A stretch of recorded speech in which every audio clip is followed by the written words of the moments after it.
Oi, eu sou a Vitória Cândido e sejam muito bem-vindos ao Med do Zero. Então, no vídeo de hoje eu vou falar sobre a anamnese. Anamnese geral mesmo, não focando nem em geriátrica, nem em pediátrica, o geralzão mesmo, né? Então, tudo começa a gente analisando o paciente entrando no consultório, a gente vai analisar a marcha dele, o estado, a fisionomia dele. Depois é importante a gente estabelecer uma boa relação médico-paciente. E para isso, a gente precisa se apresentar, né? Dar um bom dia, boa tarde, boa noite, enfim. Porque tudo começa bem no início, né? Aquela primeira impressão, realmente. E aí depois, a gente vai de passo a passo, né? Então, a primeira parte da anamnese seria a identificação. Essa parte, às vezes, já tá feita lá pela parte da enfermagem, né? Mas, se não tiver, a gente faz, não tem problema. É importante a gente saber o nome do paciente, a idade dele, a data e a hora da consulta, de onde ele vem, onde ele mora, a profissão dele, o estado civil, a raça. Então, todas essas questões mais técnicas vão ficar na parte da identificação. A segunda parte é a queixa principal. A queixa principal é com as palavras do paciente. Então, assim, ele vem falando que, tô com muito catarro. Tu vai por assim, porque é as palavras que ele trouxe, entendeu? Depois, a terceira parte seria o HDA, que é a história da doença atual. Aí sim, tu vai usar os termos técnicos. Então, seria, por exemplo, rinorreia mucopurulenta e não catarro, né? Então, aí a gente vai utilizar os termos técnicos. E nessa parte da HDA, a gente tem que pensar como se a gente fosse um detetive, assim. Eu penso assim, quando eu tô fazendo a anamnese do paciente, que a gente está investigando realmente o que está acontecendo no corpo dele. Então, é muito mais fácil a gente pensar assim do que, seguir, perguntei isso, agora tem que perguntar isso. No início a gente segue uma regrinha, mas depois, tendo esse pensamento, assim, de como um detetive mesmo querendo descobrir, fica mais fácil, né? Então, uma dor. Uma dor, quando começou, a gente tem até uma palavrinha que a gente usa, que é a ilitiada, né? Ilitiada, aí seria, cada palavrinha significa uma coisa. Então, o I seria a intensidade da dor, né? De 0 a 10, 110 a pior dor. Na mulher a gente fala assim, 110 a dor do parto. Qual a intensidade da dor da senhora, entendeu? E aí ela vai falar, 6, 7, enfim. Então aí a intensidade. O L é a localização. E essa parte é importante, que daí a gente tem que lembrar as regiões, né, seja abdominal, do tórax, enfim, para conseguir identificar certinho, porque às vezes tu tá atendendo e vai ser outra pessoa que vai atender depois. Então a pessoa lendo o prontuário, ela tem que saber onde é que é essa dor. Região epigástrica, região hipocôndrio direito, hipocôndrio esquerdo. Enfim, aí tem que saber a divisão por isso, para saber especificar, né? Então, L, localização. O outro I é de... O segundo I é de irradiação. Então, aquela dor, ela fica localizada naquele lugar ou ela irradia para outro membro, enfim, irradiação. Ti. O T é o tipo de dor. Então, é uma dor em queimação, é uma dor, uma pontada, uma fisgada, então o tipo também varia, né? E é importante a gente saber, porque varia conforme a patologia. O outro I, o terceiro I, é o início. Então, quando que começou? Foi ontem? Foi semana passada? Ou é algo mais crônico, faz meses, anos? É importante também. O A é se tem associados. Então, se o paciente ele vomita também, ou tem náusea, ou às vezes a visão dele fica turva, ele fica tonto, isso tem associados com a dor, né? O D é a duração. Então, quanto dura essa dor? É uma dor que vai e volta, ou é uma dor que ela persiste, desde quando ela veio ela continua, né? Então é importante a gente saber. E o último, que seria o último A, seria os fatores de agravo e alívio, né? Então, por exemplo, o paciente deita e melhora, fator de alívio. O paciente, se ele caminha, nossa, piora muito, é um fator de agravo, né? Então, seria esse o ilitiada. Então, o ilitiada ele serve para nos guiar se o paciente vem com uma queixa de dor na HDA. Lembrando que a gente está na HDA, né? Que é a história da doença atual. Mas, às vezes, a queixa não é de dor. A queixa é de uma manchinha que apareceu. E aí a gente vai, como detetive, tentando investigar. E o ilitiada às vezes nos auxilia, porque independente se é uma manchinha, um nódulo, quando começou, quando tu viu, o nódulo, qual a localização? Ele dói? A gente consegue mover ele ou ele fica paradinho? Então, tudo a gente tem que pensar como se fosse um detetive mesmo, né? E estudando as doenças, fica mais fácil a gente saber qual manifestação que relaciona com o quê, tá?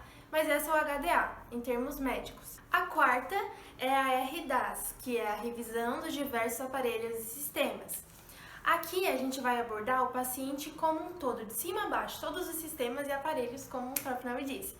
Por quê? Porque às vezes o paciente vem com uma dor no ombro.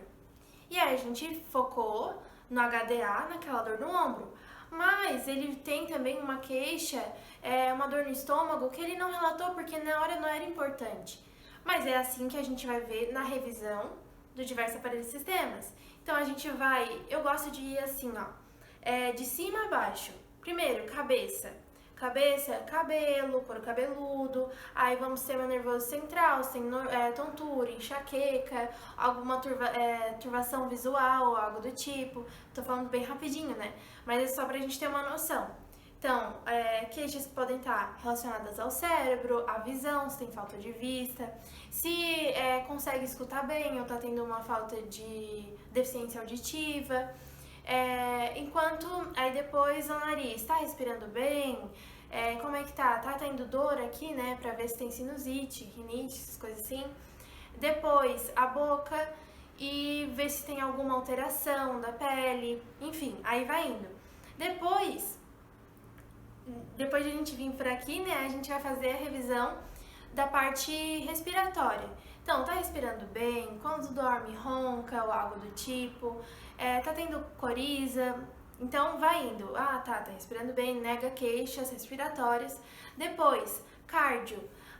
Daí depois no exame físico a gente vai ver a pressão dele, né? Mas ver se tem queixas, dor no coração, se a perfusão tá boa, né? Se ele tem feridas que se cicatrizam ou demora para cicatrizar, e vai indo. Aí depois, digestório, está indo bem no banheiro, quantas vezes vai por dia, consegue se alimentar bem, ou tem refluxo, algo do tipo. Depois, o trato urinário, consegue ir no banheiro, viu alguma alteração, cheiro, cor, ou algo do tipo. Toma bastante água, né? É importante a gente ver também. E aí, na parte da parte digestória, né, é importante também falar da alimentação. Ali a gente aborda o que o paciente comeu, por exemplo, o que o senhor comeu ontem, né? Daí ele vai listar. Isso é importante porque às vezes a gente tem um paciente com diabetes que fala que não toma nada com açúcar, não usa açúcar, mas come pão e ele não sabe que o pão acaba se transformando em glicose que nem o açúcar. Então a gente também tem que instruir essa parte alimentar dele. Aí depois digestório geniturinário, né? Ver se tá tudo certo também. Aí depois muscular, queixas ósseas, né? Se tem alguma queixa. E aí fizemos uma revisão. Aqui eu fui bem rápido, né? Mas essa parte é da revisão. Aí o próximo passo é a história mórbida pregressa. Aqui a gente vai ver se o paciente fez cirurgias, quantas cirurgias ele fez, o motivo, se teve internações, por que ficou internado, quantos dias. Então essa seria a história mórbida pregressa. Depois a gente tem a HFAL e a HFAR. O que é isso? É o histórico familiar e o histórico familiar. No histórico familiar a gente vai ver o que está relacionando a doenças, assim, a família de sangue mesmo, tá? Então, por exemplo, o parente, a mãe faleceu do que? O pai, ele tinha hipertensão, ele tinha diabetes, e aí a gente vai vendo. E coloca tudo nisso, queixas relacionadas ao parentesco de sangue mesmo, tá? Então, seria a HFAL, que é a história familiar. Depois tem a história familiar, que daí não está relacionado só ao parentesco de sangue, sim as pessoas que convivem. pra gente pensar em algo mais contagioso, alguma gripe, enfim, algo contagioso mesmo, sabe? Então as pessoas que convivem com ela, seria o H-FAR, o marido, os filhos, enfim. Depois tem o H-FIS. O H-FIS é o histórico fisiológico da pessoa. Então, qual eram as condições de nascimento dela? Se foi prematuro ou não? Quando foi a sexarca? A data, né, de quando teve a primeira relação sexual. Quando foi o dia da última menstruação, o DUM, né? E assim a gente vai indo. Então esse é o histórico fisiológico do paciente, né? Se teve gestações, quantas gestações, enfim. E por último, é o histórico social. Então é mais relacionado assim, a pessoa tem condição, ela vive em boa condição, o local que ela mora é seguro, tem saneamento básico, enfim, esse então seria a história social da pessoa. E assim a gente conclui a anamnese. Então, uma anamnese bem completinha, bem detalhada. Depois, conforme a gente vai passando o tempo e às vezes o atendimento é necessário um pouco mais de agilidade, mas nunca rapidez, né? Porque a gente não pode atender o paciente assim, vapt-vupt, porque é uma pessoa, né? Que tá ali precisando do nosso contato. E às vezes, só o jeito que a gente conversa com ela já melhora o dia dela. Né? Então a gente tem que sempre pensar isso, sabe? Sempre dar o nosso melhor para aquele paciente que tirou um tempinho dele para ir resolver essas coisas que às vezes ele deixava de lado ou achava que não era nada, enfim. Aí, conforme a gente precisa de um pouco mais de agilidade e não rapidez, como eu tinha falado, a gente usa o SOAP, né? O SOAP funciona como? Sabe todo esse QP, HDA, nananã? Então, toda essa parte de identificação do paciente, essa parte da história, a gente vai colocar no S, que é o subjetivo. Aí depois, o O, que é o SWAP, né? O O seria o objetivo, o exame físico do paciente, os exames complementares, enfim, seria o O. Depois tem o A, que seria a hipótese diagnóstica, e por último o P, que seria a conduta do médico, né? O que a gente fez, né? Então, primeiro uma anamnese geral completinha é aquela que eu falei antes.